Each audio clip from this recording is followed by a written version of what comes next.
Vascão. O Vasco ainda não oficializou, mas vai fechar nas próximas horas a venda do Luca Orellano para o FC Cincinnati. O time americano, onde o Orellano está emprestado e vai bem, já decidiu pela compra 3 milhões de dólares. A notícia é relativamente boa, mas poderia ser melhor, até porque o Vasco foi consultado recentemente por outros clubes interessados em pagar 4 milhões e meio de dólares. Sobre o Ryan. O Botafogo não, o Textor acena com 14 milhões de euros, só aí eu já acho um baita negócio. Além de um perdão de uma dívida de 15 milhões de reais que o Vasco tem com o Tairo Arruda. O Tairo é uma das pessoas mais importantes do Botafogo. E ele teria cuidado da negociação entre Vasco e 777, por isso teria direito a essa comissão.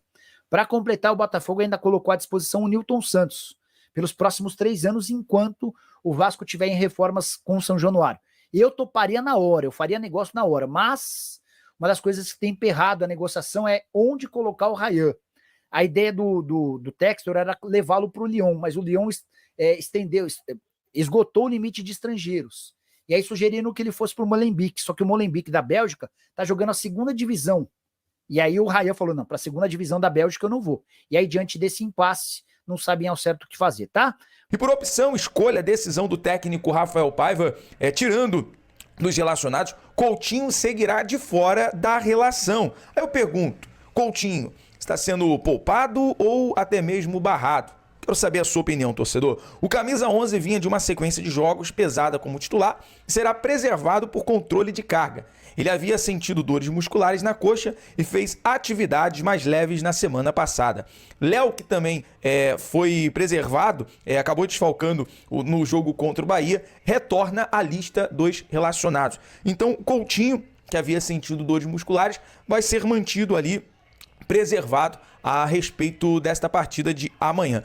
Com isso, o Vasco definido para esse jogo, para esse clássico. Teremos o goleiro Léo Jardim, na lateral direita Paulo Henrique, a dupla de zaga Maicon e o João Vitor, na lateral esquerda Lucas Piton, Hugo Moura e Matheus Carvalho, Matheus Cocão no meio de campo, fazendo a volância, Paier no meio, e o ataque Emerson Rodrigues numa ponta, Puma Rodrigues na outra e o Verrete, o atacante, é o centroavante. Pergunta a você, torcedor Cruz Maltino. Basicamente, essa escalação tradicional te agrada? O técnico Rafael Paiva tem como opção pelas pontas o Ryan, o Jean Davi, tem o Maximiliano Domingues, que ele pode utilizar até mesmo para dar um gás no segundo tempo, algo que nós vamos falar bastante sobre esse assunto no pré-jogo amanhã. Em relação ao Botafogo, o Botafogo é um time que, ali como o Bahia, gosta da posse de bola, gosta de propor o jogo, gosta de jogar com intensidade, com velocidade. E se o Botafogo utilizar esse tipo de jogadas, infiltração com o Igor Jesus, lançamento utilizando o Marlon Freitas com bolas alçadas na área, buscando ali os atacantes, o Botafogo pode, no primeiro tempo, ser mais intenso e o Vasco conseguir dar uma segurada no placar. Tendo um placar de 0-0 no primeiro tempo, o Botafogo tende, no segundo tempo, cansar. E o técnico Arthur Jorge faz umas mudanças para tentar dar fôlego ao time. E essa estratégia foi utilizada muito pelo Criciúma, naquele empate por 1-1 no Maracanã. O Criciúma faz uma linha de 5 jogadores ali e acaba marcando todos os jogadores do Botafogo em todas as posições, não permitindo o ataque. O Botafogo tem um ataque muito forte, tem um ataque muito veloz. Pode ser ao contrário. O Botafogo pode fazer um primeiro tempo mais estudado e no segundo tempo ir para cima. É algo que fez com o Peñarol no primeiro jogo da Libertadores. Já no segundo jogo, na volta, o Peñarol consegue implementar a marcação e ir para cima. Então é um jogo de xadrez, é um jogo de estratégia. Vai ter que ser ali a expertise dos técnicos. E o Paiva, ele pode usar dessa expertise de colocar o Vasco jogando como foi contra o Bahia, na pressão ali pós-perda, ajudando, fortalecendo mais os contra-ataques com o Paier, com o Emerson Rodrigues. Bom, é um jogo que eu estou particularmente ansioso. Promete, vai ser um grande clássico. Vale para o Vasco a classificação, a continuidade para a classificação da Libertadores e para o Botafogo também o título do Brasileirão. Galera, vamos falar aqui sobre saída próxima. Primeiro jogador na barca do Vasco, primeiro nome. Isso porque Pablo Galdames deve estar de saída do Vasco para agora ser o primeiro da barca 2025. O jogador chileno colocou seu carro à venda e deve ser o primeiro a sair na barca visando a próxima janela de transferência. Bom, essa informação a princípio, Pablo Galdames, informação dado pelo BTB, apurado e dado aqui pelo BTB Esportes, já nas nossas redes, você pode confirmar. Portanto, Pablo Galdames, seu primeiro na barca do Vasco. O jogador colocou já o seu carro à venda para poder se organizar, para poder ir embora. Até uma informação, e veio uma proposta, né, do Universidade do Chile pelo jogador. Clássico da amizade, um clássico aí que a gente obviamente tem, né, a vantagem da gente vir com 2 vitórias consecutivas, mas estamos enfrentando um adversário muito complicado, né? O Botafogo é o líder do Campeonato Brasileiro, o Botafogo tem aí a melhor campanha na temporada até o momento, tá numa final de Libertadores da América, ou seja, o momento dos caras é muito positivo, mas o Vasco também tá numa crescente, né? Vinha ali de um período complicado, 8 jogos sem vitória, mas as 2 últimas partidas o Vasco voltou a conquistar vitórias importantes contra o Cuiabá e principalmente no último jogo contra o Bahia, né, que é um adversário direto agora nessa luta aí do Vasco por uma vaga de pré-Libertadores no ano que vem. E hoje a gente vai contar o retorno aí de 3 jogadores. Infelizmente,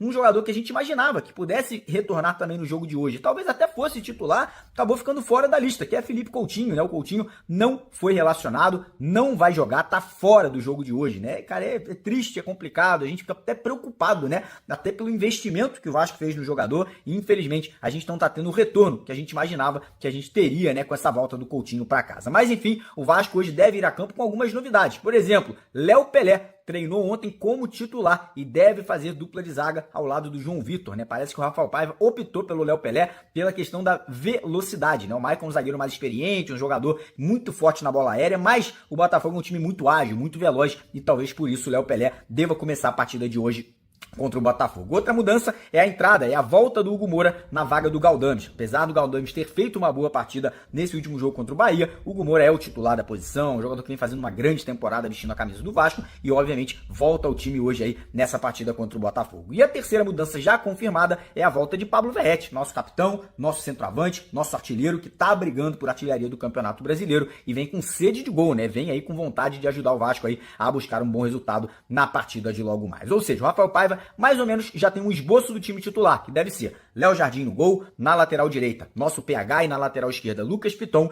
dupla de zaga com Léo Pelé e João Vitor, meio de campo com Hugo Moura, Matheus Cocão e Dimitri Payet, e lá na frente a única dúvida é se ele mantém o Puma Rodrigues, se ele volta com o Ryan jogando aberto pelos lados de campo e o resto a gente já sabe, Emerson Rodrigues e Pablo Verrete ali centralizado. Essa deve ser a escalação, esse deve ser o time do Vasco, né? Lembrando que temos opções, tem o nosso Jean Davi no banco de reservas, tem o próprio Ryan que pode entrar no decorrer do jogo, tem um outro jogador que vem agradando muito, que é o Maxime Domingues, e eu vou falar pra vocês, tô muito confiante nessa equipe do Vasco, tá? Tô acreditando muito que o Vasco possa fazer um jogo digno, possa encarar essa potente equipe do Botafogo de igual para igual, né? Historicamente, o Vasco tem mais facilidade de vencer o Botafogo do que vice-versa, apesar do momento do Botafogo hoje ser muito positivo, então realmente acho que o Vascaíno tem que hoje acreditar, tem que estar confiante pro Vasco buscar essa vitória jogando lá no Engenhão, lembrando que o Vasco tem atuado bem na grama sintética, tem feito boas partidas jogando no estádio do Botafogo. Saudações vascaínas. Você está no canal Sou Mais Vasco News. O lugar aonde a paixão pelo gigante da colina nunca para de crescer. Se você respira Vasco, vive Vasco, e quer ficar por dentro de tudo que acontece no nosso clube, você está no lugar certo. Aqui, as notícias chegam em primeira mão, as análises são diretas, e a emoção é sempre de arrepiar. Seja sobre contratações, bastidores, jogos ou aquele gol histórico que ainda nos dá arrepio, a gente conta tudo sem enrolação. Já se inscreva no canal e ative o sino da notificação. Um capítulo se encerra para o Vasco enquanto outro se abre com promessas para Luca Orellano. O atacante argentino, emprestado ao FC Cincinnati, está prestes a se tornar uma peça definitiva do clube americano. O FC Cincinnati ativou a cláusula de preferência, garantindo a compra dos direitos econômicos de Orellano por 3 milhões de dólares, aproximadamente 17,2 milhões de reais. Este valor não é novo, foi definido em fevereiro pela 777 Partners. No entanto, a valorização do dólar trará um lucro inesperado de 1,7 milhão de reais ao Vasco. A história de Orellano no Vasco foi curta. Ele chegou em 2023, vindo do Vélez Sarsfield, por 15,8 milhões de reais. Mas foi nos Estados Unidos que encontrou seu lugar. O atacante se adaptou rapidamente ao FC Cincinnati, se tornando um dos estrangeiros mais destacados da Major League Soccer. Com 41 partidas disputadas, 12 gols marcados e 5 assistências, Orellano selou seu destino. O contrato com o FC Cincinnati vai até 2026, com opção de renovação por mais uma temporada, dependendo de metas alcançadas. Enquanto o Vasco celebra o lucro inesperado, Luca Orellano escreve seu novo capítulo nos Estados Unidos, longe das dificuldades pessoais que o levaram a deixar o Brasil. Sua família também encontrou um lar no novo continente. 2 clubes mexicanos tentaram atrair Orellano, mas ele não hesitou. O FC Cincinnati é seu lar agora. E para o Vasco, resta a satisfação de um negócio bem-sucedido.